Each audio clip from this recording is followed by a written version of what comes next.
افسانہ بنانے میں جو سب سے زیادہ قوم آگے رہی ہے وہ شیعہ قوم ہے، اہل تشیع۔ بولتے ہیں نا، بات کا پتنگڑ بنانا اگر کوئی سیکھے تو شیعوں سے سیکھے۔ امام شافعی رحمۃ اللہ علیہ فرماتے ہیں کہ شیعوں کا حال یہ ہے کہ ایک حدیث مدینے سے نکلتی ہے، ایک انگل کی ہوتی ہے، اتنی سی انگلی بھر کی، کوفہ جاتی ہے، کوفہ گڑھ تھا ان کا، کوفہ جاتی ہے وہ حدیث، پورے کوفہ میں گردش کرتی ہے، اور پھر دوبارہ جب مدینے میں لوٹ کے آتی ہے تو ایک انگل کی حدیث ہاتھ بھر کی ہو جاتی ہے۔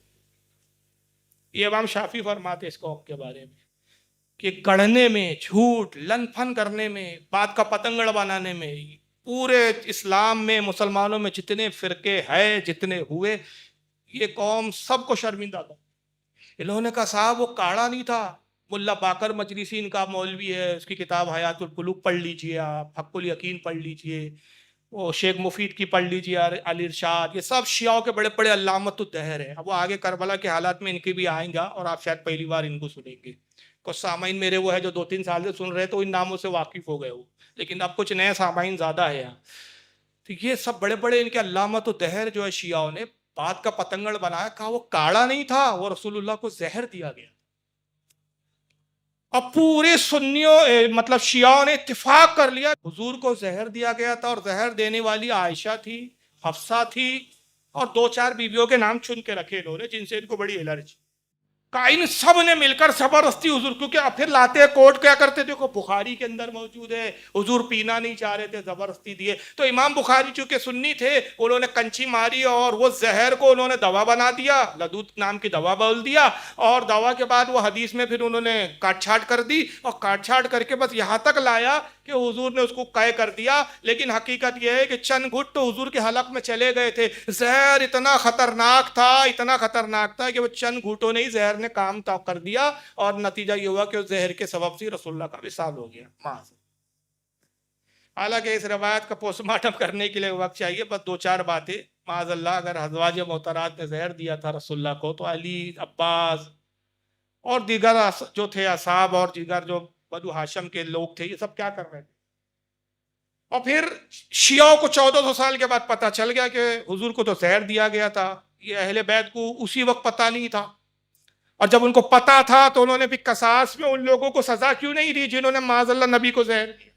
حالانکہ بات یہ نہیں ہے۔ آئیے صحیح بخاری کی حدیث کیا ہے؟ صحیح بخاری میں امام بخاری رحمۃ اللہ اس حدیث کو یوں لائے، کتاب الطب ہے، باب اللدود، حدیث نمبر 5712، اور یہی حدیث صحیح مسلم میں کتاب السلام حدیث نمبر 5761۔ حضرت عائشہ کہتی ہے کہ حضور کو وہ کاڑا دیا گیا، اور اللہ کے نبی صلی اللہ علیہ وسلم نے ناپسند فرمایا، اور جو کچھ تھوڑا حلق میں گیا تو اس کو قے فرما دیا۔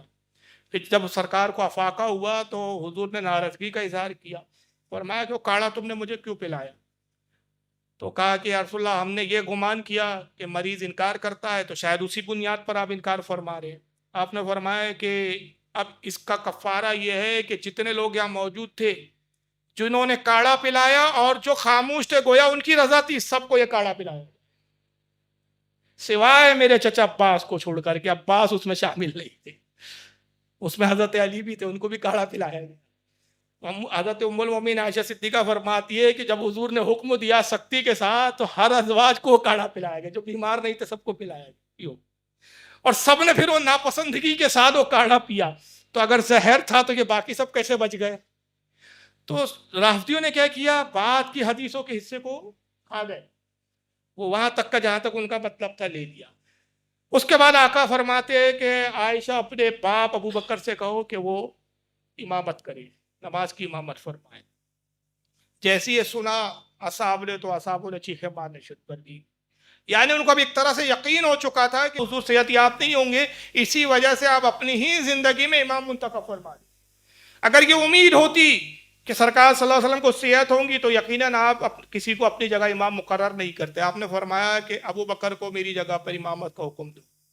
حضرت عائشہ عرض کرتی ہے کہ یا رسول اللہ وہ بڑے رقیق القلب ہے، بڑے نرم دل کے ہیں، سرکار آپ کے مصلی پہ کھڑے نہیں ہو پائیں گے، جب آپ کے مصلی پہ جائیں گے تو میں گمان کرتی ہوں کہ شاید وہ نماز بھی نہ پڑھا سکے، ان پہ ایسی رقت طاری ہو، اول تو وہ اتنی ہمت نہ جٹا پائیں گے کہ آپ کے مصلی پہ جائیں اور آپ کی غیر موجودگی میں نماز پڑھائیں۔ سرکار نے کہا کہ جاؤ ابو بکر کو حکم دو کہ وہی نماز پڑھیں۔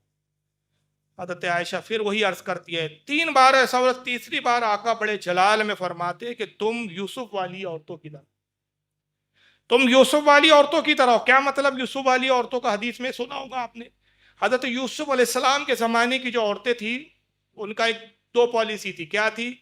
حضرت زلیخا کو لان تان کر رہی تھی کہ غلام پر فدا ہو گئی، حضرت زلیخا نے کہا اچھا ٹھیک ہے، تم مجھے الزام دیتی ہو کہ میں غلام پر فدا ہو گئی ہوں، تو میں اپنے غلام کو محفل میں لاتی ہوں، ایک محفل کا انتظام کیا جائے گا، ایک جشن کا، اور تم بھی آؤ اور میرے غلام ذرا یوسف کو دیکھو، اور اس کو دیکھنے کے بعد پھر فیصلہ کرنا کہ میری یہ جو کیفیت ہے وہ صحیح ہے کہ غلط ہے۔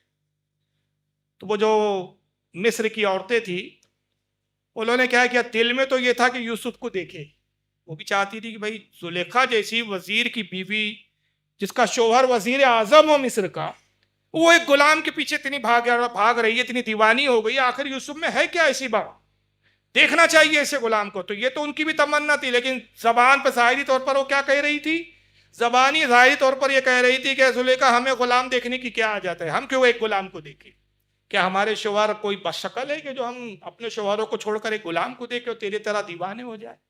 تو آقا نے اس طرح مثالیں دی کہ تم یوسف والی آؤ کہ تمہارے دل میں کچھ ہے، زبان پہ کچھ ہے، زبان سے کہہ رہی ہو کہ میرے والد روئیں گے، اور دل میں تمہاری کیفیت یہ ہے کہ تمہارے والد ہی نماز پڑھا، تو جاؤ ابو بکر کو حکم دو۔ پھر حضرت عائشہ کو کہتی ہے، تو آپ جلال میں جو جملہ فرماتے، حدیث کے الفاظ یہ ہے، فرمایا کہ خدا کی قسم اللہ اور اس کا رسول ہرگز راضی نہ ہوں گا سوائے ابو بکر کی امامت کے، اللہ کی قسم اللہ اور اس کا رسول ہرگز راضی نہ ہوں گا سوائے ابو بکر کی امامت کے، ابو بکر کے علاوہ کوئی مصلی امامت پر کھڑا ہو ہی نہیں سکتا۔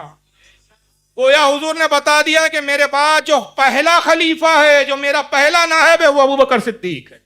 حضرت ابو بکر صدیق کو اطلاع دی گئی تو ابو بکر صدیق نے پہلے انکار کیا، کہا کہ میری کیا مجال کہ میں حضور کے مصلی پہ کھڑے رہوں۔ جب کہا گیا کہ اللہ کے نبی نے بڑے سختی سے حکم دیا اور فرمایا کہ اللہ رسول راضی نہ ہوگا، اور جب حضور کا حکم ہے تو پھر الحکم فوق الادب، ادب حکم پر فوقیت رکھتا ہے۔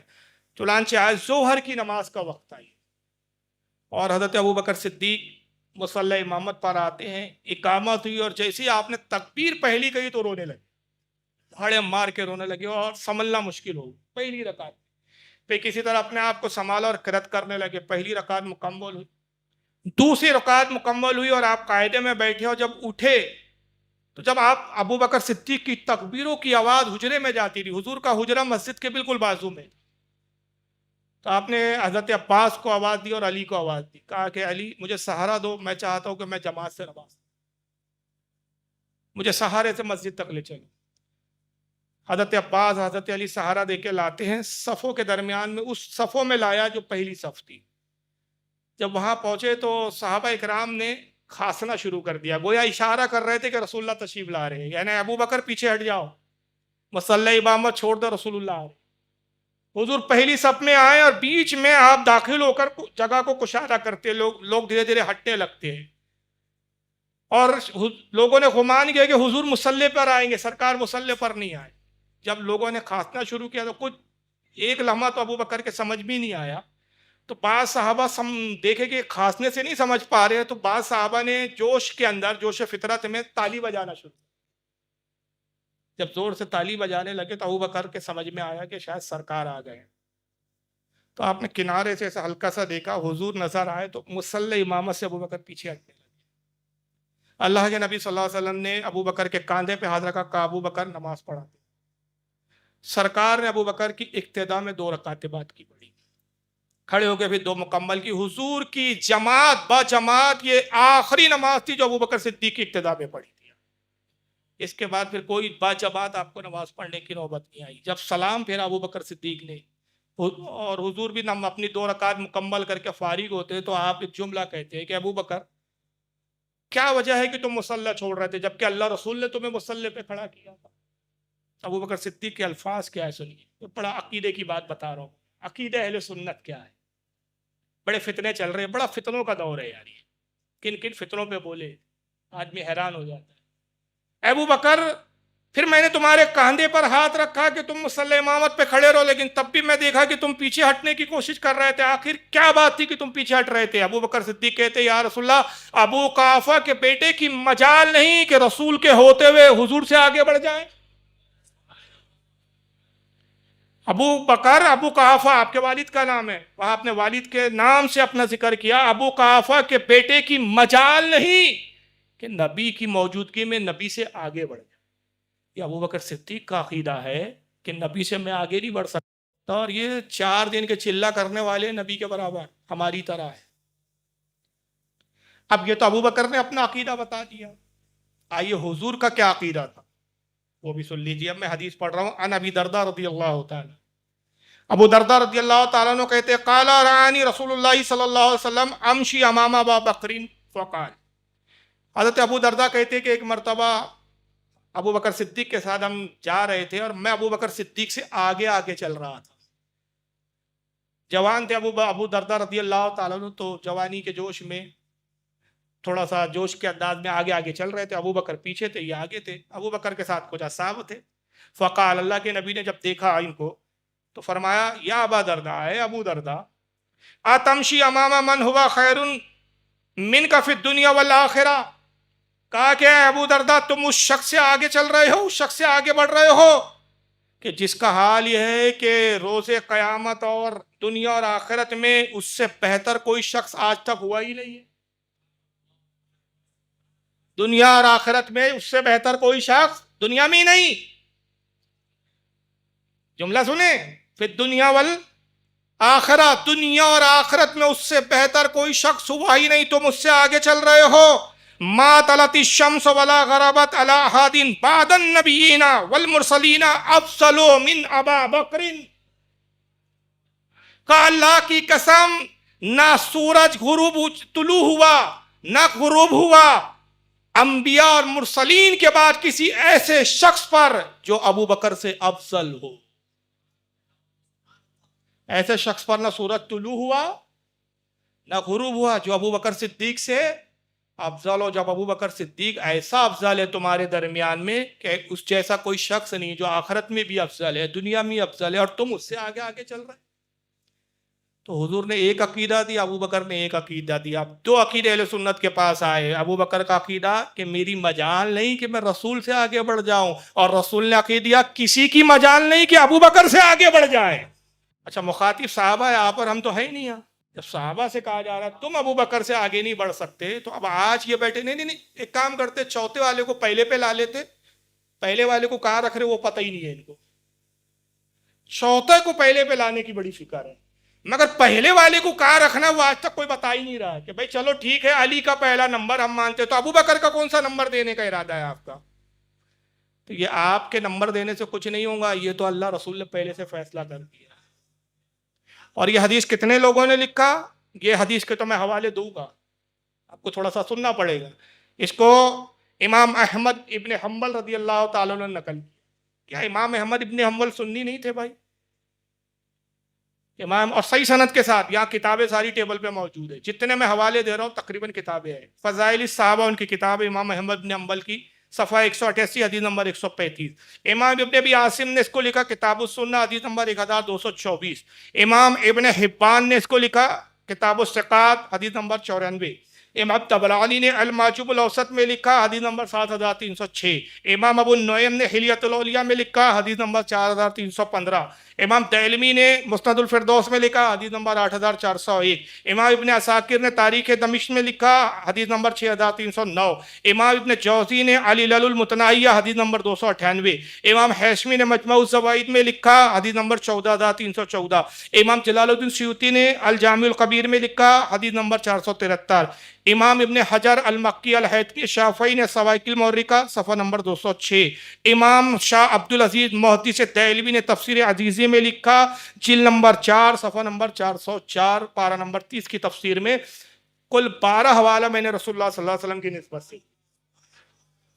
یہ مستند روایت آقا کے جملوں پہ غور کرو، کوئی شخص پر سورج نہ طلوع ہوا نہ غروب ہوا جو ابو بکر سے افضل، تو ابو درداء ابو بکر سے آگے چل رہے ہو جو دنیا اور آخرت میں تم سب میں سب سے بہتر شخص ہے۔ اب یہ بیٹھے وہاں یہ کرتے ہوئے وہ کرتے ہوئے. اور آئیے ایک اور حدیث سن لیجئے کہ جب ابو بکر صدیق نماز پڑھا رہے تو حضرت حفصہ حضور کی زوجہ اور حضرت عمر کی کون ہے؟ بیٹی ہے. ان کی خواہش تھی کہ رسول اللہ میرے والد عمر کو امامت کی ذمہ داری دیتے. اور اس سے پہلے ایک روایت ہے اور بخاری کی ہے کہ ایک مرتبہ ابو بکر صدیق سے تاخیر ہو. آپ وضو بنانے میں مصروف تھے، وقت نماز کا تنگ ہو گیا جماعت کا، تو لوگوں نے کہا، عمر بیٹھے تھے پہلی صف میں، تو لوگوں نے کہا عمر آپ نماز پڑھا دیں. کہا کہ اگر تمہیں حرج نہ ہو تو میں پڑھا دیتا ہوں. کہا ہمیں کوئی حرج نہیں. حضرت عمر نماز پڑھانے لگے. ابھی پہلی ہی رکعت پڑھا رہے تھے، حضرت عمر نے قرأت شروع کیا. حضرت عمر کی آواز بلند تھی، آواز رسول اللہ کے کان اقدس میں پہنچی. فرمایا یہ قرأت کی آواز ابو بکر کی تو نہیں ہے؟ حضرت عائشہ عرض کرتی یا رسول اللہ یہ عمر ابن خطاب. کہا ابو بکر کہاں؟ کہا یا رسول اللہ شاید انہیں تاخیر ہو گئی. فرمایا جاؤ عمر کو نماز پڑھانے سے روک دو، خدا کی قسم اللہ رسول ہرگز راضی نہ ہوں گا سوائے ابو بکر کی امامت کے. راوی کہتے ہیں کہ درمیان نماز ایک شخص آیا اور عمر کو روک دیا کہ اللہ کے نبی منع فرما. عمر نے نماز توڑی، پیچھے آ گئے. ابو بکر آئے پھر نماز پڑھ. کہاں کھوئے ہوئے ہو آپ بھائی؟ کیا پڑھتے ہو؟ روایت سری ہے اس کو چھوڑ کر آپ نقطے نکالتے بیٹھے ہو. نقطوں پہ اسلام چلاؤں گے، نقطوں پہ عقیدے بناؤں گے. نقطوں پہ عقیدے نہیں بنتے جناب، عقیدے سری قطعی دلالت حدیثوں پر اور نص قطعی کی دلیلوں پہ بنتے. اب یہ حدیث سنی، حضرت حفصہ نے جب یہ واقعہ حضرت حفصہ کو معلوم ہوا تو عرض کرتی اللہ کے نبی اگر میرے والد نماز پڑھا بھی رہے تھے پڑھا دیتے ایک وقت کی. تو کیا کہتی ہے؟ اب آئیے حدیث کے الفاظ. قالت رسول اللہ صلی اللہ علیہ وسلم، حضرت حفصہ عرض کرتی اللہ کے نبی صلی اللہ علیہ وسلم سے، اذا انتا مرت قدمت ابا بکر رضی اللہ تعالیٰ عنہ، اللہ کے نبی آپ صرف ابو بکر کو ہی امام بنانا چاہتے، ابو بکر ہی امام بنیں گے؟ قالا لست انا الذی اقدمہ ولکن اللہ یقدم. کہا کہ حفصہ سنو، ابو بکر کو میں نے امام نہیں بنایا ہے، اللہ نے امام بنایا. کس نے امام بنایا؟ میں نے نہیں بنایا. میں تو اللہ کی رضا میں راضی ہوں. یہی تو ہے رسول اور اللہ میں، یہی تو تال میل ہے کہ اللہ جو حکم دیتا ہے رسول اس میں راضی ہو جاتے ہیں، اور رسول جس میں راضی ہو جاتے ہیں اللہ اس میں راضی ہو جاتا. خدا کی رضا چاہتے ہیں تو عالم، خدا چاہتا ہے رضا محمد. کہا حفصہ میں نے نہیں بنایا ابو بکر کو امام، بلکہ اللہ نے ابو بکر کو امام بنایا ہے. اس کو امام ابن عساکر لائے تاریخ دمشق کے اندر، جلد نمبر 30 صفحہ 265، حدیث نمبر 6429. امام جلال الدین سیوطی نے اس کو تاریخ الخلفاء میں نقل کیا صفحہ نمبر 146. اور حضرت عائشہ سے روایت آتی ہے نا عائشہ رضی اللہ تعالیٰ عنہ، لا ينبغي لقوم فیہم ابو بکرین ان یؤمہم غیرہ. حضرت عائشہ کہتی ہے کہ اللہ کے رسول نے فرمایا کہ اے لوگو جب تم میں ابو بکر موجود ہو تو کسی کی مجال نہیں کہ ابو بکر کے علاوہ کوئی اور امامت کرے. کسی کی مجال نہیں. جب ابو بکر ہو تو تم میں سے کسی کی مجال نہیں کہ وہ امامت کرے. ہاں ابو بکر نہ ہو تو پھر دیکھا جائے پھر کوئی اور امام، لیکن جب ابو بکر ہو تو ابو بکر کے ہوتے ہوئے کون امام بن سکتا ہے؟ اس کو امام ترمذی لائے. یہ سب سیاہ ستہ کی کتاب ہے، بخاری کی روایتیں زیادہ تر آ رہی ہے، ترمذی ہے یہ سیاہ ستہ میں، الجامع الترمذی حدیث نمبر 3673. اس کو امام ابن الاسیر نے لکھا ہے اسد الغابہ اپنی کتاب جلد 3 صفحہ 226. امام ابن عساکر لائے ہیں تاریخ دمشق جلد 30 صفحہ 361. امام جلال الدین سیوطی لائے ہیں تاریخ الخلفاء صفحہ نمبر 117. 3 دن ابھی حضور صلی اللہ علیہ وسلم کے وصال کے باقی تھے کہ جبریل علیہ السلام حاضر ہوتے ہیں. ابھی 3 روز قبل کی بات ہے یہ وصال نبی سے. جبریل آتے اور سلام عرض کرتے السلام علیکم یا رسول اللہ. جبریل کیسے آنا ہوا؟ اللہ کے نبی اللہ تعالیٰ نے بھیجا ہے اور رب فرماتا ہے کہ میرے حبیب کی مجاز پرسی کرو. سرکار میں عادت کے لیے آیا ہوں، آپ کی مجاز پرسی کے لیے آیا ہوں. سرکار مجاز مبارک کیسے ہے؟ اس روایت کو حضرت امام عبد الرحمن الصفوری الشافعی نے نزہۃ المجالس میں لکھا، میں جو بیان کر رہا ہوں. سرکار نے کہا جبریل مجھے اپنی امت کے بڑا غم ہے، میں جانتا ہوں کہ وہ وقت قریب ہے کہ میں اپنے رب سے ملاقات کر لوں، مجھے اپنی امت کی فکر ہے. اے جبریل تم میرا مجاز پوچھنے آئے ہو، جاؤ میرے رب سے کہو کہ میں اپنی امت کے لیے فکر کروں. جبریل وہاں سے رخصت ہوتے ہیں، کچھ دیر کے بعد پھر حاضر ہوتے ہیں. کہتے ہیں یا رسول اللہ میں نے آپ کی حاجت کو اللہ سے بیان کیا اور اب فرماتا ہے میرے حبیب سے کہو کہ حبیب اپنی امت کی فکر نہ کرے، آپ کی امت کا کوئی کیسا ہی گناہ گار ہو، موت سے 1 سال پہلے توبہ کر لے گا، میں اس کی توبہ قبول کر لوں۔ مرنے سے 1 سال پہلے بھی اگر وہ توبہ کر لے تو میں اس کی توبہ قبول کر لوں گا۔ آقا رونے لگے، جبریل عرض کرتی یا رسول اللہ اب بھی آپ رو رہے ہیں، اب بھی فکر ہے؟ سرکار رب نے تو بشارت دی کہ 1 سال پہلے بھی جو امتی توبہ کر لے اپنے گناہوں سے، اللہ اس کے گناہ معاف کر دے گا۔ سرکار کہتے جبریل یہ وقت بہت زیادہ ہے، میں اس میں کمی چاہتا ہوں۔ پھر جبریل آتے، پھر حاضر ہوتے، کہا یا رسول اللہ، اللہ فرماتا ہے موت سے 1 مہینہ پہلے بھی جو توبہ کر لیں گا، اللہ فرماتا ہے میں اس کی توبہ قبول کروں۔ سرکار پھر روتے، کہتے جبریل یہ وقت بھی زیادہ، 1 مہینہ بھی بہت ہوتا ہے، ایسا نہ ہو کہ 1 مہینے میں بھی اس کو توبہ کی توفیق نہ ملے اور بنا توبہ کا ہی میرا امتی اس دنیا سے رخصت ہو جائے۔ پھر جبریل جاتے، پھر آتے، یا رسول اللہ، اللہ فرماتے حبیب غم نہ کرو، 1 ہفتہ پہلے جو توبہ کر لیں گا میں اس کی توبہ قبول کر۔ جبریل یہ وقت بھی زیادہ ہے۔ پھر جاتے جبریل، پھر حاضر ہوتے، یا رسول اللہ، اللہ فرماتا ہے 1 دن پہلے، انتقال سے پہلے، مرنے سے پہلے جو توبہ کر لیں گا، رب فرماتا ہے میں توبہ قبول کر۔ جبریل یہ وقت بھی بہت زیادہ ہے کہ تیری امت کی فکر ہے آقا۔ 1 دن، اور کتنے بد نصیب ہیں ہم امتی، 1 دن کو بھی غنیمت نہیں جانتے، توبہ ہی نہیں کرنا چاہ رہے، چلی جا رہی ہے زندگی جیسی چل رہی ہے۔ اور حضور کو اپنی امت کی اتنی فکر ہے کہ 1 دن بھی اگر توبہ کی توفیق نہ ہو تو بہت زیادہ ہو جائیں گا یہ۔ پھر جبریل جاتے، پھر آتے، کہتے یا رسول اللہ فرماتا ہے کہ آپ کا امتی مرنے سے پہلے اگر حلق میں روح اٹکی ہو، زبان سے کلمات نہ نکل رہے ہو، دل میں بھی توبہ کر لے تو اللہ فرماتا ہے میں بخش دوں گا۔ حضور فرماتے ہیں کہ اے جبریل میں بھی فکر مند ہوں، اگر وہ بھی توفیق نہ ملی، پھر جبریل جاتے، پھر حاضر ہوتے، کہتے یا رسول اللہ فرماتا ہے کہ آپ کا امتی حلق میں جان اٹکی ہو، دل میں بھی توبہ نہ کرے اور بے توبہ انتقال کر جائے، ابھی میں تیری شفاعت سے بخش دوں گا، اور میں ہر اس شخص کی شفاعت کروں گا جس کی تو شفاعت کرے، اور تو اس ہر شخص کی شفاعت کر جس کے دل میں رائی کے دانے کے برابر بھی ایمان ہے، میں اس کی بھی شفاعت قبول کروں۔ یہ آخری لمحات ہے آقا صلی اللہ علیہ وسلم کی کہ آخری وقت میں بھی امت کی پوری فکر ہے، اور امت کی مغفرت کا پورا انتظام کر دیا ہمارے آقا نے۔ تو کم سے کم سرکار کے احسان کے تحت ہی ہم نیک کاموں میں لگ جائیں، سرکار پہ درود پاک پڑھتے جائیں، کثرت سے درود پڑھے۔